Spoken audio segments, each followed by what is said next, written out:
আমি যদিও আর্জেন্টিনা পছন্দ মানে সাপোর্ট করি না, কিন্তু ওই মেসির খেলা আই লাভ টু মানে সি অল দ্য টাইম।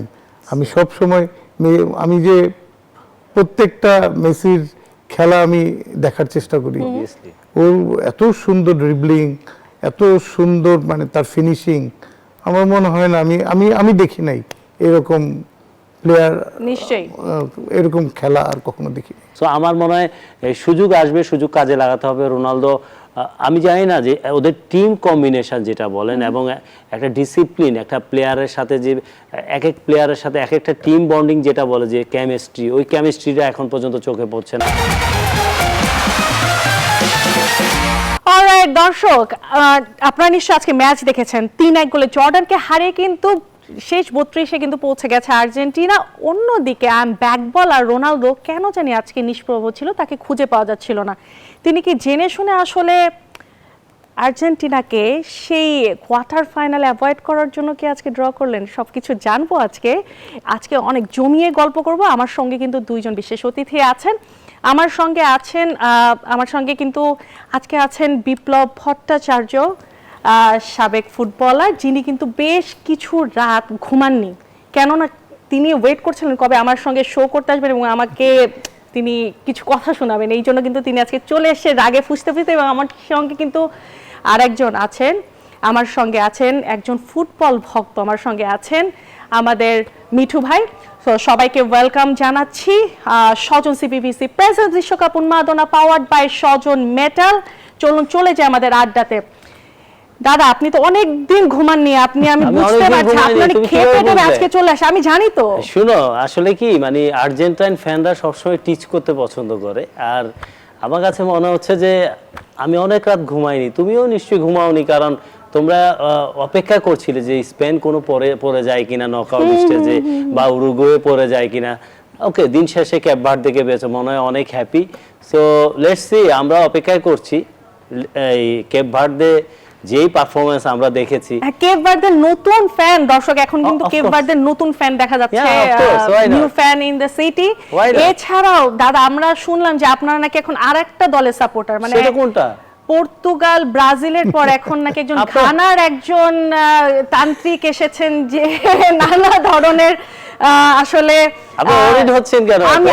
আমি ওরিড না, আপনি আমাকে এসেই বললেন যে আমি তো কিছুই বলিনি। ঘানার তান্ত্রিক বলেছে আর্জেন্টিনা বাদ। আচ্ছা, আমি যে বলেছি সেটা কোনো প্রুফ আছে? আমি তো এখানে বলছি ভাই, আমি তো স্টেট বলে দিচ্ছি কেপ ভার্দের সাথে খেলা আপনারা অনেক হ্যাপি, আপনারা 5-6 গোলে জিতবেন।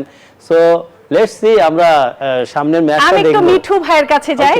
মিঠু ভাই, আসলে কোয়াকু যে ঘানার যে তান্ত্রিক, তিনি বলেছেন যে তিনি এই পর্যন্ত যা যা বলেছেন মিলে গেছে কাকতালীয় ভাবে, যেটার জন্য দাদা খুব কনফিডেন্ট যে আসলে কেপ ভার্দের সাথে আর্জেন্টিনা হারতে যাচ্ছেন। কেননা তিনি বলেছেন যে তার সকল পাওয়ার দিয়ে তিনি আসলে আর্জেন্টিনাকে রুখে দিবেন এবং কেপ ভার্দে আর্জেন্টিনাকে কিক আউট করবে from the world cup. What do you say? না, এত সহজ না, কারণ যেখানে মেসি আছে, সর্বকাল এখন বলা হচ্ছে যে সর্বকালের সর্বশ্রেষ্ঠ প্লেয়ার। যদিও আমি আর্জেন্টিনা সাপোর্ট করি না, কিন্তু আই লাভ টু ব্রাজিলের সমর্থক। আজকে কিন্তু আমি প্রচন্ড চাপে আছি, দুইজন ব্রাজিলের সমর্থক এসেছেন আমাকে অ্যাটাক করতে, তারপর একটু শুনি। জি, আমি যদিও আর্জেন্টিনা পছন্দ মানে সাপোর্ট করি না, কিন্তু ওই মেসির খেলা আই লাভ টু মানে সি অল দ্য টাইম। আমি সব সময় আমি যে প্রত্যেকটা মেসির খেলা আমি দেখার চেষ্টা করি। ওর এত সুন্দর ড্রিবলিং, এত সুন্দর মানে তার ফিনিশিং, আমার মনে হয় না আমি দেখি নাই এরকম প্লেয়ার, নিশ্চয়ই এরকম খেলা আর কখনো দেখিনি। দাদা, আজকে আসলে মেসি একাদশে নামেনি, সে নামলো হাফ টাইমের পরে, নেমে 80 মিনিটে একটা ফ্রি কিকে দুর্দান্ত একটা গোল দিল, যেটা দাদার বুকে গিয়ে লেগেছে। আমি শিওর দাদা কেমন ফিল করেছিলেন, ব্যথাটা কতটুকু অনুভব? এটা যদি বলো টোটালি ডিফারেন্ট থিং, যে 60 মিনিটের পর মেসি নেমেছে, আর মেসি নামাটা খুব প্রয়োজন ছিল। খেলা হলো জর্ডানের সাথে ম্যাচ। দেখুন, আমি মনে করি যে জর্ডান কখনো আবার ফুটবলে আসবে কিনা বিশ্বকাপে তার কোনো নিশ্চয়তা নেই, কিন্তু মেসির সাথে খেলা এটা কিন্তু অনেক বড় একটা উপলক্ষ। মেসি ওয়ার্ল্ডের বেস্ট প্লেয়ার নিঃসন্দেহে, এবং মেসি আমি পার্সোনালিও চাই যে মেসি যেন সর্বোচ্চ গোলদাতা হয়ে এই বিশ্বকাপটা শেষ করে, কারণ মেসির যে কীর্তি, মেসির যেই ফুটবল শৈলী সারা বিশ্বের মানুষকে দেখিয়েছে এবং আজকে মেসির যেই পারফরমেন্স ছিল প্রায় 2 যুগের উপরে, আপনি দেখেন যদি আপনি কম্পেয়ার করেন মেসি রোনালদোকে দিয়ে, কিন্তু আমরা এই ম্যারাডোনা যুগের পর আবার নতুন করে ফুটবলটাকে অন্য Never জায়গায় ending নিয়ে গেছে। debate. সো আমার মনে হয় যে মেসি এই বিশ্বকাপে যেন সর্বোচ্চ পর্যায়ে গিয়ে তার গোল স্কোরিংটা দেখাতে পারে, আর মিনিমাম অন্তত 25 গোলস করতে পারে টোটাল, আমি ফিল করি। কারণ এই জন্য মেসি ডিজার্ভ করে। মেসি যে কোয়ালিটির প্লেয়ার এবং যে গোলটা আমরা দেখেছি গত রাতেও, ফার্স্ট দুটো ম্যাচে তো 5 গোল করেছে, গতকাল আরেকটা করেছে, 6 গোল হয়ে গেছে। সো 19 গোল নিয়ে টপে আছে। সো আমি মনে করি মেসি একজনই, সে সারা পৃথিবীর সব দলের প্রিয় একজন খেলোয়াড় আমি মনে করি, কোনো সাপোর্টার আমি নিশ্চয়ই। সাপোর্টার হিসেবে। সো আমি মনে করি মেসি অনেক দূর যাক। আর আর্জেন্টিনার ব্যাপারে এটাই বলি, অ্যাজ এ ব্রাজিল ফ্যান হিসাবে আমরা চাই মনে প্রাণে অন্তত সেমিফাইনালে দেখা হোক আর্জেন্টিনা ব্রাজিল। সেমিফাইনালে দেখা হোক আর্জেন্টিনার সাথে, এটা তো দাদা চাচ্ছেন, কিন্তু কথা হচ্ছে সেমিফাইনালে কি ব্রাজিল যাচ্ছে আগামীকাল জাপানের সাথে ম্যাচ দিয়ে 32 রাউন্ড অফ 32 কালকে শুরু হচ্ছে। আপনার কাছে যদি একটু মিঠু ভাই জানতে চাই, আপনি কতটুকু confident as a Brazilian fan, আপনার কি মনে হয় কালকের ম্যাচটা কেমন হতে যাচ্ছে? অবশ্যই খুবই ইন্টারেস্টিং হবে এবং খুবই উত্তেজনাপূর্ণ একটা ম্যাচ হবে। কিন্তু জাপান সোফার আই নো এবং দেখেছি ও শুরু থেকেই ওরা এত কনফিডেন্টলি খেলে, আর অ্যাজ এ টিম হিসেবে জাপান আমার মনে হয় one of the best team এখানে। Dark horse. হ্যাঁ, one of the best team. কিন্তু অ্যাজ এ ব্রাজিল, যদিও আমি সাপোর্ট করি ব্রাজিল মনে প্রাণে অনেক ছোটবেলা থেকেই, কিন্তু Brazil somehow full of star একটা টিমে। আমি যদি দেখি যে মানে ওয়ার্ল্ডের সবগুলো টিমের মধ্যে যদি মানে অ্যাটলিস্ট 5-6 জন 7 জন স্টার আছে এই ব্রাজিল Individual টিমে। player, individual কিন্তু players। আমি একটা জিনিস ছন্দটা ঠিক খুঁজে পাওয়া যাচ্ছে না। আমি এমন একটা কিছু? হ্যাঁ ছন্দটা পাচ্ছি না, মানে বা আগে ব্রাজিলের যেরকম চিরাচরিত ছিল যে ছন্দময় ফুটবল। অ্যাজ এ টিম হিসেবে খেলছে না। জি। সবাই স্কোরার হতে চায়, সবাই গোল দিতে চায়, কিন্তু মানে আর্জেন্টিনা আমরা আবারও বলি জি। যে না, ভালোকে যদি আমি ভালো হ্যাঁ, যেটা সেটা ভালোকে তো ভালো বলতে হবে বলতে হবে। ফুটবল ভক্ত টিম হিসেবে। কম্বিনেশনটা অনেক বেটার। হ্যাঁ, এত কম্বিনেশন এত ভালো, ওদের দেখলেই মনে হয় ওরা টিম হিসেবে খেলছে এবং ওরা জিতার জন্য খেলছে। অবশ্য জিতার জন্য সবাই খেলে, কিন্তু তবে দীপু ভাইয়ের কথা, মিঠু ভাইয়ের কথার সাথে আমি একটা কথা আসলে একটু অ্যাড করতে যাই। ব্রাজিল কিন্তু ম্যাচ বাই ম্যাচ খুব গোছালো একটা ফুটবল খেলছে। প্রথম ম্যাচের পর আমরা যদি লাস্ট 2টা ম্যাচ দেখি, স্পেশালি লাস্ট ম্যাচ স্কটল্যান্ডের সাথে দুর্দান্ত খেলেছে ব্রাজিল। এই বিষয়ে কথা বলবো। এছাড়াও একটু কথা বলবো, যেহেতু আপনি মেসি এবং রোনালদোর কথা বললেন, সেইখানে আসলে আমরা একটু পর্তুগালের ম্যাচ নিয়েও কথা বলবো। একটা বিরতিতে যেতেই হচ্ছে, Okay. বিরতি থেকে ফিরে আবারও আসলে ঝগড়া করতে এসেছে আজকে দাদা। আজকে আমরা ঝগড়াতে ফিরবো। স্বজন সিবিবিসি প্রেজেন্স বিশ্বকাপ উন্মাদনা পাওয়ার্ড বাই স্বজন মেটালে নিচ্ছে একটা বিরতি, কোথাও যাবেন না, উইল বি রাইট ব্যাক। বিরতির পর আবারও ফিরে এলাম। স্বজন সিপিবিসি প্রেজেন্স বিশ্বকাপ উন্মাদনা পাওয়ার্ড বাই স্বজন মেটাল আবার ফিরে এসেছে আমার সঙ্গে ঝগড়া করার জন্য। 2 জন ব্রাজিলিয়ান ফ্যান আজকে চলে এসেছে স্টুডিওতে, একটু চলে যায়। দাদা, বিরতিতে যাওয়ার আগে আমার সঙ্গে কিন্তু আছেন বিপ্লব ভট্টাচার্য এবং আমার সঙ্গে আছেন মিঠু ভাই। সরি, আমি আসলে না ব্রাজিলের সমর্থক বলতে গিয়ে ভুলে গেছি।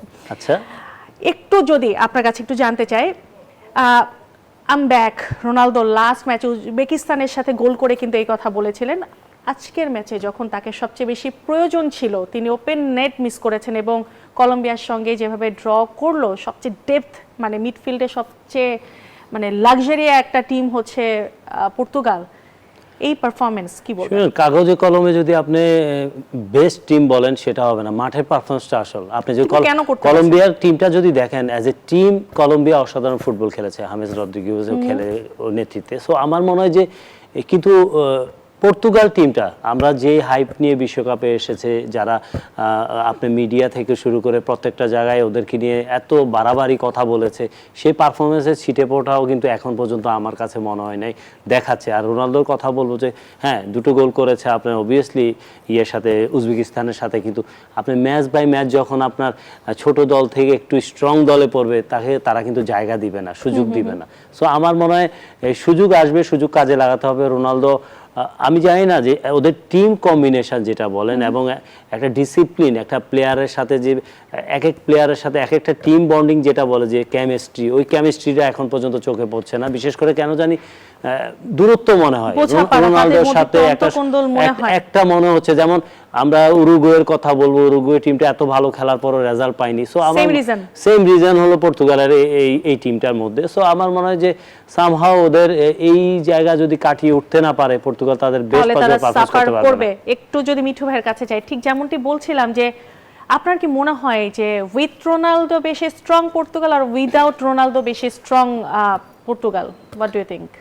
যদিও ভাই আমার চেয়ে অনেক বেশি মানে খেলা নিয়ে অ্যানালাইসিস করে এবং বুঝে বেশি, কিন্তু আমার কাছে মনে হচ্ছে না, উইথ রোনালদো এখনো স্ট্রং, কিন্তু সামহাও ওদের টিমে ওই কম্বিনেশনটা হচ্ছে না, বা কোনো একটা সমস্যা আছে ওদের টিমে, যেইটার জন্য রোনালদো পাস পাচ্ছে না, বা রোনালদোর সাথে কম্বিনেশন হচ্ছে না এই টিমের।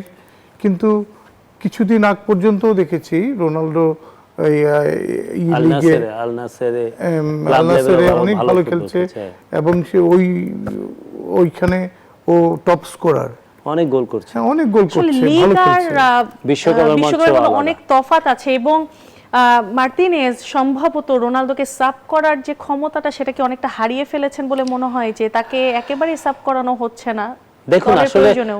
গেম টাইমটা বেশি দিতে চাচ্ছে, কারণ রোনালদো আপনার ডি এরিয়ার মধ্যে আমরা জানি যে তার থেকে সেট সেরা পিস কোনো গুলো জি। থেকে যে বলগুলো হেডে আসবে বা রোনালদোর কাছে আসলে গোল করার ক্যাপাবিলিটি, আমরা হয়তো সেকেন্ড গোলটা যদি দেখেন আপনি উজবেকিস্তানের সাথে, এই বয়সে থ্রো একটা বল নিয়েছে, সে সুন্দর মতো বক্সে ঢুকে ফিনিশিং, রোনালদো ফিনিশিং অসাধারণ। মেইন হলো সে মেন্টালি টোটালি, আমার কাছে মনে হয় Down যে মনে এখনো হচ্ছে। বিশ্বকাপে মেন্টালি সে তার 100% দিতে পারছে না সামহাও কোনো রিজনে।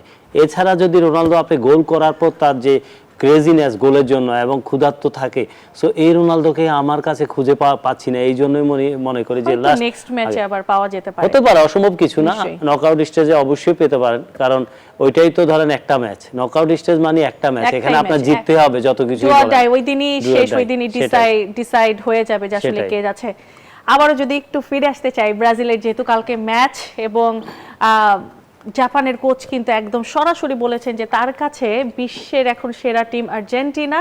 সে খুব পোলাইটলি আসলে ব্রাজিলের কাছে ক্ষমাও চেয়েছেন, এবং লাস্ট ফ্রেন্ডলি ম্যাচে কিন্তু ব্রাজিলকে জাপান হারিয়েছে। কি মনে হচ্ছে? জাপান এজ এ টিম হিসেবে one of the best team. Japan যদি ব্রাজিলকে হারায় তাও আমি অবাক হব না, কারণ ওরা এই ওয়ার্ল্ড কাপে আসার আগে যে কটা ম্যাচ খেলেছে সব ভালো কিন্তু ভালো তাদের টিমের সাথে বেস্ট খেলেছে। স্ট্রাইকারটা কিন্তু মানে আসতে পারে নাই ওয়ার্ল্ড কাপে ইনজুরির জন্য, যেটার জন্য কিন্তু এটা আমরা ফিল কেঁদেওছে। করছি না, আমরা ফিল করছি না। প্রত্যেকটা খেলায় তারা একইভাবে পারফরমেন্স করছে। অ্যাজ এ টিম হিসেবে আমার মনে হয় they are one of the best as a team. নিশ্চয়ই। দাদা, আপনি বললেন যে যদি আর্জেন্টিনার সাথে ব্রাজিলের সেমিফাইনাল হয় দুর্দান্ত হবে, কিন্তু আসলে ব্রাজিলের পথটা বেশ কঠিন। জাপানের এই পরীক্ষা উত্তরালেও কিন্তু সামনে স্পেন, ইংল্যান্ড, ফ্রান্স তাদেরকে পাওয়ার সম্ভাবনা আছে। আপনি আসলে এই ব্রাজিলকে নিয়ে আসলে যতটুকু আপনি খেলা বুঝেন, ফুটবল বুঝেন, আপনি কতটা কনফিডেন্ট? দেখুন, আমার কনফিডেন্সের জায়গা হলো আনচেলত্তি, কারণ আপনি যদি বলেন যে এই ব্রাজিল টিমটা প্রথম ম্যাচটা খেলেছে হলো মরক্কোর সাথে, ওই ম্যাচটা হয়তো অনেকের আশা পূরণ করতে পারেনি, ভালো ফুটবল খেলতে পারেনি, যে ব্রাজিলিয়ার যে ফুটবল। তারপরেও আমি বলবো যে Brazil day by day, match by match কিন্তু ভালো খেলছে, এবং এই দলটার ধরেন আমরা রাফিনিয়া ব্যথা পাওয়ার পর চিন্তা করেছিলাম যে রাইট সাইডে কে খেলবে এবং কে পারফর্ম করবে, একটা ওরিট ছিল। সো রায়ান কিন্তু তার সেই জায়গাটা পূরণ করেছে। আমরা যদি লাস্ট ম্যাচটাই দেখি স্কটল্যান্ডের সাথে, সো অসাধারণ খেলেছে, এবং মাঝমাঠটা নিয়েও কিন্তু এখন আশার আলো দেখতে পাচ্ছি। বিশেষ করে নেইমারের ইনক্লুশন যদি দেখেন, নেইমার কিন্তু অনেকদিন পর মাঠে নেমেছে, প্রায় 981 দিন পর একটা জাতীয় দলের জার্সি পরে যখন মাঠে নামে, সাব হয়ে কুনিয়া যখন বেরোচ্ছে, আমার মনে হয় কোনো চেঞ্জিং প্লেয়ার এত হ্যাপি হয় না ডিউ টু নেইমারের ইনক্লুশন, টোটালি এনভায়রনমেন্ট চেঞ্জ করে দিয়েছে। ফ্যান আমিও কিন্তু খুব খুশি হয়েছি একদম সেই জায়গায়। যদি মিঠু ভাই আপনার কাছে জানতে চাই একদম সংক্ষিপ্ত করে কালকের খেলার যদি আপনার কাছ থেকে একটা প্রেডিকশন চাই।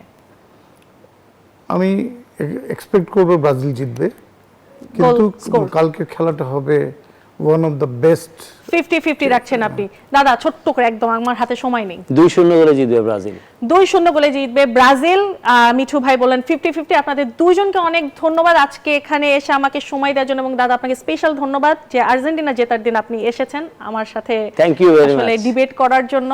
অবশ্যই। আপনারা খুব বেশি আসলে ব্রাজিলিয়ান ফ্যানরা খুব বেশি উৎসব করার মানে সুযোগ পায় না, যার জন্য আর্জেন্টিনা কিন্তু তাই গোল নাকি? করলে তারা শান্তি পায়। ও। এনিওয়েজ আজকের মতো এখানেই কিন্তু বিশ্বকাপ উন্মাদনা শেষ করতে হচ্ছে। আগামীকাল আবারও ফিরে আসবো।